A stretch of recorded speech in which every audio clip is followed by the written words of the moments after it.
Good morning friends.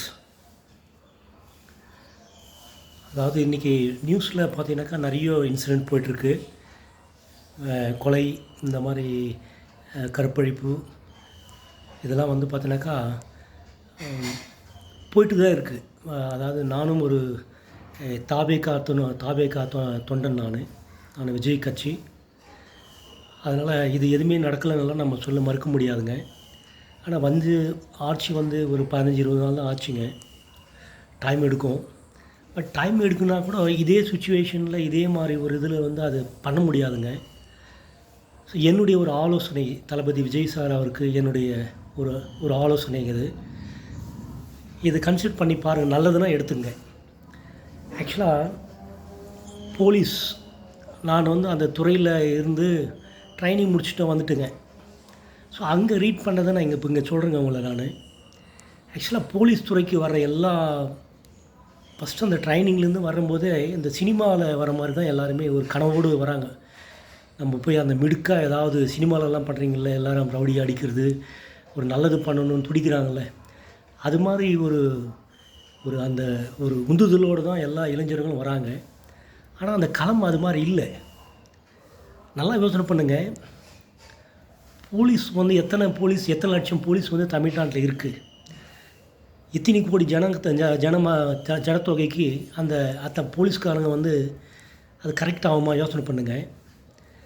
இன்றைக்கி நடக்கிறது என்னென்னா, போலீஸ்காரரும் சக மனிதர்கள், அவர்களும் மனிதர்கள். அவங்களுக்கு லீவே கிடையாதுங்க. அவங்களுக்கு வெட்டிங் டே கிடையாது, பிள்ளைங்களுடைய பர்த்டே கொண்டாட முடியாது, பசங்களுடைய ஆனுவல் டே போக முடியாது. எதையுமே அவங்க குடும்பத்தோடு அவங்க ஷேர் பண்ண முடியாதுங்க. ஏன்னா அங்கே போலீஸ் பற்றாக்குறை. அவங்க அதிகாரிக்கிட்ட லீவ் கேட்கும்போது கூட அவங்கள உதாசீனப்படுத்தி தான் பேசுவாங்க. இதுதான் நடைமுறை சாத்தியம். ஏன்னா அவங்களுடைய உரிமையை கூட அங்கே கேட்க முடியாதுங்க. கமாண்டுக்கு மட்டும்தான் வேலைங்க. கமாண்டு பண்ண நீங்கள் போயினே இருக்கணும். அப்போது இந்த கஞ்சா, கற்பழிப்பு, இந்த மற்ற கெட்ட விஷயத்தெல்லாம் எப்படி அடக்க முடியும்? போலீஸ்க்கு இருக்கிற குவான்டிட்டியே ரொம்ப கம்மி. ஒவ்வொரு ஸ்டேஷனும் நீங்கள் போய் எடுங்க, ரொம்ப கம்மியான ஜனத்தொகை தான் இருப்பாங்க. போலீஸ் ஸ்டேஷனில் போலீஸ்காரர் இருப்பாங்க. இப்போ இதில் பிட்வீனில் ஒரு எம்பியோ, எம்எல்ஏவோ, ஒரு மினிஸ்டரோ யாரோ வராங்கன்னு வச்சுங்க, அதுக்கு பந்தோபஸ்து கொடுக்கணும். அதுக்கு அவர் மெட்ராஸ்லேருந்து கிளம்புறாருனே பார்த்தோன்னாக்கா, இப்போயே அங்கங்கே எடுத்து போயிட்டு ஒரு 3 மணி நேரம் 4 மணி நேரத்துக்கு முன்னாடி பிரிட்ஜுக்கெள்ள ஆள் நிற்கிறது, அங்கங்கே போலீஸ்காரங்களை நிற்க வச்சு பார்த்தா அதில் எவ்வளோ விரயம் பண்ணுறாங்க அவங்களுடைய மேன் பவரை. அப்போ அந்த நேரத்தில் ஏதாவது சட்டம் போடுங்க, லோக்கல் சரியில்லைன்னு போய் போலீஸ் ஸ்டேஷனில் கேஸ் கொடுக்க போனாங்கன்னா, அங்கே இருக்கிறவங்க எல்லாம் பந்தோபஸ்துக்கு போயிட்டாங்க, யாரும் இல்லைன்னு தான் சொல்லுவாங்க. இது இயற்கை. இதுதான் சாத்தியம் இன்றைக்கி இருக்கிற சூழ்நிலையில். அதனால் இது என்னுடைய சின்ன ஒரு என்னுடைய ஒரு ஐடியாங்க. இது நீங்கள் இந்த ஃப்ரீ கொடுக்குற இந்த மாதிரி எல்லாமே அதெல்லாம் நீங்கள் எதுவுமே கொடுக்காதீங்க. மெயினாக சட்டம் ஒழுங்கு நல்லா இருந்து ஜனங்க சேஃப்டியாக இருந்தால் போய் ஃப்ரீயெல்லாம் எதிர்பார்க்க மாட்டாங்க. ஃபஸ்ட்டு அது நல்லா புரிஞ்சுங்க. கேட்டு பழகிட்டுங்களாம் ஒன்றும் பண்ண முடியாதுங்க. இப்போது என்னுடைய ஆலோசனை என்னன்னாக்கா, நீங்கள் போலீஸை எக்ஸ்ட்ரா ரெக்ரூட்மெண்ட் பண்ணுங்கள். ஆனால் நீங்கள் இப்போ இருக்கிற சேலரி நீங்கள் கொடுக்க முடியாதுங்க. கன்சாலிடேட் பேமெண்ட்னு சொல்லிட்டு ஒன்று எடுங்க. 20,000 rupees. எவ்வளோ படித்த இளைஞர்கள், எவ்வளோ வேலை இல்லாதுக்கிறாங்க இளைஞர்கள், யங் சாப். அவங்கள மன ரீதியாக நீங்கள் நல்லவங்களா கெட்டவங்களான்னு எடுங்க. ஃபிசிக்கல் மட்டும் பத்தாதுங்க. இன்றைக்கி பொறுத்தவரையிலும் மன ரீதியாக எல்லாருமே எல்லோரும் கெட்டுட்டு இருக்கிறாங்க. ஈஸியாக பணம் எப்படி சம்பாதிக்குதுன்னு இருக்கிறாங்க. அதில் ஃபில்டர் பண்ணி நல்ல இளைஞர்களாக எடுங்க. இப்போ உதாரணத்துக்கு 1 லட்சம் போலீஸ் தான் நம்ம இருக்குதுன்னு நாங்கள் வச்சு அது 3 லட்சமாக பண்ணுங்கள். மீது 2 லட்சம் போலீஸை எடுங்க. கன்சாலிடேட் பேமெண்ட் அவங்கள எடுத்து 3 பிரிவாக கொடுங்க. 3/24. ஒரு ஸ்டேஷனில் ஒர்க் பண்ணுற ஒரு பிசிக்கு 8 மணி நேரம் தாங்க வேலை. 8 hours முடிச்சுட்டு அவர் வீட்டுக்கு போயிடணும். இன்னொரு ஆள் அவங்க டியூட்டி மாற்றணும். இது மாதிரி 3 ஷிஃப்டாக மாற்றுங்க. அந்த போலீஸ்காரங்க வீட்டில் போயிட்டு அவங்க மனைவியோடு, அவங்க பிள்ளைங்களோடு அவங்க ஜாலியாக இருக்கட்டும். ஒரு கோயிலுக்கு போகட்டும், ஒரு நல்லது கெட்டது பார்க்கட்டும், ஒரு வெட்டிங் டே, அப்போ அவங்களுடைய மனநிலை எல்லாம் மாறி இருக்கும். எப்போ எந்த போலீஸ்காரன் நீங்கள் பாருங்கள், ஒரு ரெட்டிஷாக ஒரு அவங்கள பார்த்தாவே ஒரு சாஃப்ட் கார்னர் வராதுங்க. ஏன்னா அவங்க நொந்து இருக்கிறாங்க பாவம். எந்த நல்லது கெட்டதுக்கு போக முடியல, யாரோடையும் அவங்க வந்து டைம் ஸ்பெண்ட் பண்ண முடியல. ஒரு சண்டேஸில் வந்து ஒரு டீ கடையில் ஒரு போலீஸ்கார் வந்து டீ சாப்பிட்டது நீங்கள் பார்த்துக்கிறீங்களா? சக அந்த ஊர் மக்களோட, அந்த ஃப்ரெண்ட்ஸோட, யாரோட சகஜமாக அவங்க வந்து டீ சாப்பிட்டு பேசுகிறது பார்த்துக்கிறீங்களா? இதுவில் நீங்கள் கண்டிப்பாக முடியாதுங்க. ஒரு போலீஸ்காரனை தான் அவங்க தோற்றமே அந்த கண் ரெட்டிஷாக இருக்கும், ஒரு மாதிரி அப்படியே ஒரு மூஞ்செல்லாம் வந்து பார்த்தா ஒரு கொடூரமாக இருக்கும். அதெல்லாம் ஏன்னா அவங்க பார்த்து அந்த சகிப்புத்தன்மையோடு எதுவுமே அவங்க மனசுக்குள்ளிட்ட போட்டி புழுங்கி தான் வந்து அது மாதிரி ஆகுறாங்க. அப்போது இது மாதிரி இருக்கும்போது இந்த போலீஸ் பற்றாக்குறையை வச்சு நீங்கள் எப்படி கஞ்சா ஒழிக்க முடியும்? எப்படி இது மாதிரி வந்து கொள்ளைகளை தடுக்க முடியுங்க? பண்ண முடியாதுங்க. இது வேணால் எப்படி பண்ண முடியும்? மேன் பவர் இல்லாத எப்படி பண்ண முடியும்? எங்கோ நடக்கிறது எப்படி உங்களுக்கு தெரியுங்க? பண்ண முடியாதுங்க. இதுங்க தயவுசெய்து வந்து இதை நீங்கள் வந்து இம்ப்ளிமெண்ட் பண்ணுங்கள். நான் சொல்லதே வச்சுங்க, எக்ஸ்பர்ட்ஸ் கேளுங்க, போயிட்டு எவ்வளோ எக்ஸ்பர்ட்ஸ் படிச்சுட்டு இருக்கிறாங்க, பெரிய பெரிய ஆளாக இருக்கிறாங்க. நான் அவ்வளோலாம் படிக்கலைங்க, அவ்வளோலாம் கேளுங்க. இது மாதிரி பண்ணால் நல்லதா? ஏன்னா போலீஸ் பற்றாக்குறையை வச்சுன்னு நீங்கள் என்ன பண்ணாலும் சட்டம் ஒழுங்கு சரி பண்ண முடியாதுங்க. அவங்களும் மன்னிச்சுதானுங்க, அவங்க ஃபேமிலியோடு போய் இருக்கட்டும். 8 மணி நேரம் டியூட்டிங்க முடிச்சுட்டு வீக்லி ஒன்ஸ் ஆஃப் கொடுக்கணும் அவங்களுக்கு. ரவுண்டில் இந்த வாரம் ஒரு லீவ் எடுத்தாருன்னா இன்னொரு வாரம் லீவ் எடுக்கணும். இது மாதிரி வீக்லி ஆஃப் அவங்களுக்கும் கொடுங்க. அவங்க மனுஷன் இல்லை அவங்க. அப்போது தயவுசெய்து இது கன்சிடர் பண்ணுங்கள். இது மாதிரி நீங்கள் பண்ணினாவே ஒரு 50% வந்து பார்த்தோன்னா இந்த லஞ்சமெல்லாம் வாங்க மாட்டாங்க. எந்த போலீஸ்காரும் லஞ்சம் வாங்க மாட்டாங்க. ஏன்னா அவங்க ஃபேமிலியோட ஹாப்பியாக இருக்கிறாங்க. அப்போ அவங்க ஏன் இந்த மாதிரிலாம் செய்யணும்? 100% எல்லோரும் திருத்த முடியாதுங்க. அட்லீஸ்ட் ஒரு 50% திருந்தட்டுமே. இந்த 50 நாளைக்கு 60 ஆகும், 60 70 ஆகும், 70 100 ஆகும். உடனே மாற்றத்தை ஏற்படுத்த முடியாதுங்க. கொஞ்சம் கொஞ்சமாக தான் மாற்றத்தை பண்ண முடியும். அப்போது அதே மாதிரி தனி விங் வைங்க. இந்த கஞ்சா வந்து பார்த்தோன்னா எவ்வளோ இடத்துல கண்ணுக்கு தெரிஞ்சு நடக்குது. ஆனால் யாருன்னா வந்து அதை புகார் பண்ணுறாங்களா? பண்ண முடியாதுங்க. ஏன்னா அவங்க உயிருக்கு கேரண்டி கிடையாதுங்க. வாணிமாடியில் ஒரு முஸ்லீம் சகோதரர் அப்படி தான் பண்ணார் ஒரு 3-4 வருஷத்துக்கு முன்னாடி. என்ன பண்ணாங்க, அவங்க யார் வந்து இன்ஃபார்ம் பண்ணாங்களோ அவங்கள சொல்லிட்டாங்க, இவர் தான் உங்கள் ஏரியாவில் வந்து கம்ப்ளைண்ட் பண்ணதுன்னு. அவர் போய் வெட்டிட்டாங்க. அவர் சின்ன குழந்தைங்க இப்போ இருக்குது, சின்ன குழந்தைங்க என்ன பண்ணுவாங்க, அவங்க ஃபேமிலி என்ன பண்ணுவாங்க? அப்போது எல்லாருமே என்ன நினைக்கிறாங்க, நம்மளுக்கு ஏன் வம்பு அப்படின்னு சொல்லிட்டு ஒதுங்கி போகிறாங்க. கண்ணுக்கு தெரிஞ்சு எதிரிலே பண்ணால் கூட ஒதுங்கி போயிடுறாங்க. அப்போ இதுக்கு தனி வந்து ஒரு ஃபோன், அதாவது தனியாக வந்து ஒரு இது வைங்க, ஃபோன் கால்ஸ். இது வந்து யார் ஒன்றா எந்த நேரத்தில் 24 மணி நேரம் ஒர்க் ஆகும். எந்த இடத்துல வந்து இது மாதிரி நடந்தாலும் நீங்கள் ஃபோன் பண்ணி சொல்லலாம்.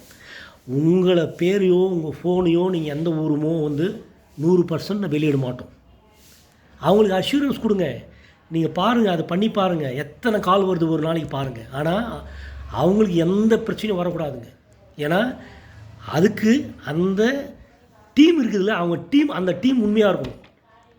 ஏன்னா அவங்க போய் திருப்பி இல்லை இந்த ஊர்லேருந்து இந்த பலானப்பட்ட ஆள் தான் இந்த நம்பர்லேருந்து கால் பண்ணாங்கன்னா அவங்களுக்கு உயிருக்கு உத்தரவாதம் கிடையாதுங்க. ஏன்னா இந்த மாதிரி சூழ்நிலை இருக்குது. நீங்கள் தயவுசெய்து அந்த ஒரு டீம் ரெடி பண்ணுங்கள். அந்த ஃபோன் கால்ஸ் வந்து நீங்கள் கொடுத்துட்டு அந்த ஃபோன் வந்து அட்டன் பண்ணி உடனே அந்த எந்த ஏரியாவில் உடனே அந்த போலீஸ் ஸ்டேஷனுக்கு நீங்கள் கால் பண்ணி எந்த பர்சன் எந்த ஃபோன் நம்பர்லேருந்து நீங்கள் சொல்லக்கூடாதுங்க. இது மாதிரி வந்திருக்கு புகார், இமீடியட் ஆக்ஷன் போயிடுங்க. என்ன பண்ணிருக்கிறீங்க அதை போய் நீங்கள் பண்ணுங்கள். போலீஸ்காரும் நினைப்பாங்களா, என்னடா 24 மணி நேரம் வேலை கொடுத்தாங்க, இப்போ 8 மணி நேரம் தானே, அதே சம்பளம் தான் நம்மளுக்கு தராங்க. பட் இந்த கன்சாலிடேட் பேமெண்ட் வர்றவங்க நியாயமாக எடுங்க. 20,000 ரூபாய்க்கு டெஃபினட்டாக நிறைய பேர் வேலை இல்லாத இருக்கிறாங்க. அவங்களாம் ஒழுக்கமாக வேலை செய்வாங்க. நீங்கள் இந்த ஃப்ரீ கொடுத்துட்டு என்ன ஆக போகுது சொல்லி பார்க்கலாம். சேஃப்டியே இல்லாத ஃப்ரீ கொடுத்து என்ன ஆக போகுது? நிறைய அந்த 1000 ரூபாய் நீங்கள் கொடுக்குறீங்க, இல்லைன்னே சொல்லலைங்க. நான் 1000 ரூபாய் நீங்கள் கொடுக்குறீங்க வயசானவங்களுக்கு, அது உண்மையிலே எடுத்து உள்ளே நோக்கி பாருங்கள். இல்லாதப்பட்டவங்க எவ்வளோ பேர் அந்த 1000 ரூபாய் வாங்குறாங்க. இருக்கப்பட்டவங்க எனக்கு தெரிஞ்சேங்க எவ்வளோ பேர் 5 ஏக்கரா 10 ஏக்கரா 10 கோடி ரூபாய் 5 கோடி ரூபாய் சொத்து வச்சுருக்கிறவங்களாம் 1000 ரூபாய் வாங்குறாங்க. இது என்ன நியாயம்? அப்போது அந்த நேரில் விசாரித்து அந்த இது எடுக்கிறாங்க தெரியுங்களா, களப்பணி ஆட்டுறாங்க பாரு. நேரில் யார் யாருக்கு 1000 ரூபாய் தரணும்னு அங்கேயே ஊழலுங்க. இருக்கப்பட்டவங்க அவங்கக்கிட்ட காசு கொடுத்து அந்த இன்ஃப்ளூயன்ஸ் வச்சு அவங்க பேர் எழுதினு கொடுக்குறாங்க. அதனால் இதை நீங்கள் உள்ளே இறங்கி பாருங்கள். யார் வசதியானவங்க, உண்மையிலே யார் இல்லாதவங்களுக்கு நீங்கள் இன்னும் கூட சேர்த்து கொடுங்க, தப்பே கிடையாதுங்க. அவங்களுக்கு பிள்ளைங்க இல்லை, வருமானம் இல்லை, எப்படி வாழ்வாதாரம், அவங்களுக்கு இன்னும் சேர்த்து கொடுங்க. இல்லாதவங்க அனுபவிக்கிட்டுங்க. இருக்கிறவங்க கூசாத அதை வாங்குறாங்க கை நீட்டி. அதெல்லாம் தடை பண்ணுங்க.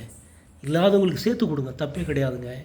தயவுசெய்து இது என்னுடைய ஆலோசனையை நீங்கள் கன்சிடர் பண்ணுங்கள் ப்ளீஸ். ஏன்னா இது வந்து கண்டிப்பாக ஆட்சிக்கு வந்து பார்த்தோன்னா கெட்ட பேர் வரும். ஏன்னா இது மாதிரி எதிரில் இருக்கிறவங்கெல்லாம் வந்து பார்த்தோன்னா அவ்வளோ வந்து எப்போ கெட்ட பேர் ஏற்படுத்தி இந்த ஆட்சியை வீட்டுக்கு அனுப்பலாம் அப்படின்ற எண்ணத்தில் செயல்பட்டுருக்கிறாங்க. அதுக்கு நீங்கள் வழி கொடுத்துடாதீங்க. ஏன்னா நம்ம என்ன தான் இப்போ இருக்கிற போலீஸை வச்சுன்னு நீங்கள் என்ன தான் ஸ்ட்ரிக் பண்ணாலும் அது அந்தளவுக்கு வந்து சாத்தியமே இல்லைங்க. போலீஸ் பற்றாக்குறை. அவங்களுக்கு நிம்மதியாக அவங்க குடும்பத்தோடு அவங்க வாழணும். எந்த பிரச்சனையுமே அதுக்கப்புறம் நாளுக்கு நாள் நீங்களே பாருங்கள். அது மாதிரி பண்ணும்போது அந்த போலீஸ்காரங்களுக்கே மனசு உறுத்தும். என்னடா இவ்வளோ பண்ணியிருக்கும்போது நம்ம நேர்மையாக இருக்கணுன்ற எண்ணம் கண்டிப்பாக வருங்க. 100% வரலைன்னா கூட 50% திருந்துவாங்க. இந்த 50 60 ஆகும், 75 ஆகும், 100 ஆகும். எதையுமே உடனே மாற்றத்தை கொண்டு வர முடியாதுங்க. தயவுசெய்து இதை கன்சிடர் பண்ணுங்கள். எக்ஸ்பர்ட்ஸ் நீங்கள் ஆலோசனை பண்ணுங்கள். இதுக்கு எத்தனை லட்சம் பேர் நம்ம எடுத்தால் அவங்களுக்கு எவ்வளோ சம்பளம் ஆகும், அதுக்கு மாற்று வழி என்ன? இந்த ஃப்ரீயெல்லாம் நீங்கள் நிறுத்துங்க. வேண்டாங்க. ஃப்ரீ எது கொடுத்தாவோ அது மட்டும் கொடுங்க. தேவையில்லாத எல்லாம் பஸ்ஸில் சொல்கிறீங்க ஃப்ரீ. அது என்ன இருக்குதுங்க? இருக்கிறவங்க 1 லட்ச ரூபா 1.5 லட்ச ரூபா சம்பளம் வாங்குற கூட பஸ்ஸில் போகிறாங்க. இல்லாதவங்க அனுபவிக்கிறாங்களா? இல்லாதவங்களுக்கு கொடுங்க, தப்பே கிடையாது. இல்லாதவங்களுக்கு பஸ் பாஸ் கொடுத்துருங்க. இருக்கிறவங்க வந்து அவங்க காசு கொடுத்து அவங்க பஸ்ஸில் போட்டோம், தவறே கிடையாதுங்க. இருக்கிறவங்க தாங்க செலவு பண்ணணும். அப்போ என்ன எப்படி கவர்மெண்ட் நடத்த முடியும்? ஏற்கனவே லாஸ்ட்டில் போயிட்டுருக்குது பிஐடிசி எல்லாம். எப்படி இதே மாதிரி பண்ணியிருந்தால் எப்படி இயங்க முடியும்? கவர்மெண்ட் எப்படி இயங்க முடியும்? அப்போது சட்டத்தை வந்து பயப்படாதீங்க. ஜனங்களை எடுத்து தெளிவாக சொல்லுங்கள். திருப்பி பண்ணால் கெட்ட பேர் எடுத்துன்னு சொல்லிட்டு எதுக்கும் பயப்படாதீங்க. தைரியமாக பண்ணுங்கள். யாரெல்லாம் வந்து நல்ல சேலரி வாங்குகிறாங்களோ அவங்களுக்கு ஃப்ரீ பண்ணாதீங்க. இல்லாதவங்களுக்கு இன்னும் கூட சேர்த்து கொடுங்க, தப்பே கிடையாதுங்க. இந்த சட்டம் ஒழுங்கு நான் சொன்ன இந்த ஒரு இந்த அட்வைஸ்னு சொல்ல முடியாது. இதை கன்சிடர் பண்ணுங்கள் ப்ளீஸ். நான் நம்புகிறேங்க. நான் இன்னும் நிறைய என்னுடைய மைண்டில் ஓடிட்டே இருக்குது. நேர்மையாக இருந்தால் மட்டும்தான் எல்லாத்தையும் செய்ய முடியுங்க. அதில் ஏதாவது ஊழல் நடந்தால் எதையும் நம்ம பண்ண முடியாதுங்க. நேர்மையாக இருக்கிறவங்களுக்கு என்னால் முடிஞ்ச அளவுக்கு எனக்கு நிறைய ஐடியாஸ்லாம் இருக்குது. என்னால் பண்ண முடியும். சரிங்களா? Thank you very much.